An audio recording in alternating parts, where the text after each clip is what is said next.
پلیس روسیه روز 23 اکتبر در انبار سبزوات یکاترینبورگ رید یا عملیات گذراند که مکان کار مهاجران تاجیک نیز هست. کاربران رادیوی آزادی با فرستادن نوار گفتند که نیروهای امنیتی نصف روزی کار انبار را باز داشته همه کارمندان را به بیرون برآوردند و حجت‌هایشان را تفتیش کردند.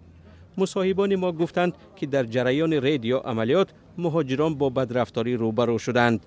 به نوشته رسانه‌ها و قبل مقامات روسیه چنین ریدها ادامه خواهند کرد. در این بین حکومت ولایت سوردلوسک اعلام کرده است که نرخ پتنت یا اجازه‌نامه کار را برای سال آینده از 7,500 روبل به 9,500 روبل خواهد رساند.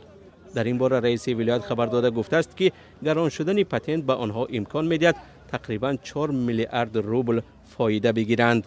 درآمد از پتنت در سراسر روسیه صدها میلیون دلار را تشکیل می‌دهد و این در حالی است که ماه گذشته ولادیمیر پوتین پرزیدنت روسیه در ملاقاتش با سران جناح‌های دومای دولتی مسئله لغو یا بیکار کردن نظام پتنت مهاجران را مطرح کرده بود.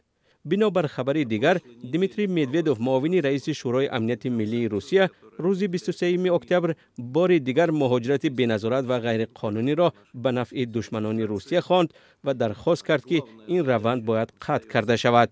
به قول او مهاجران باید به طور قطعی طبق شرط‌های قرارداد مهنتی در روسیه حضور داشته بعد به پایان رسیدن وظیفه‌هایشان فوراً این کشور را ترک کنند.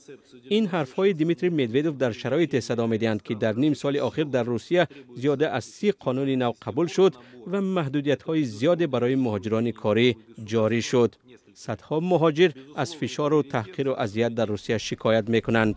در ماه‌های گذشته سال روان هزاران تاجیکستانی به روسیه راه نیافتند و هزاران کسی دیگر را از این کشور اخراج کردند.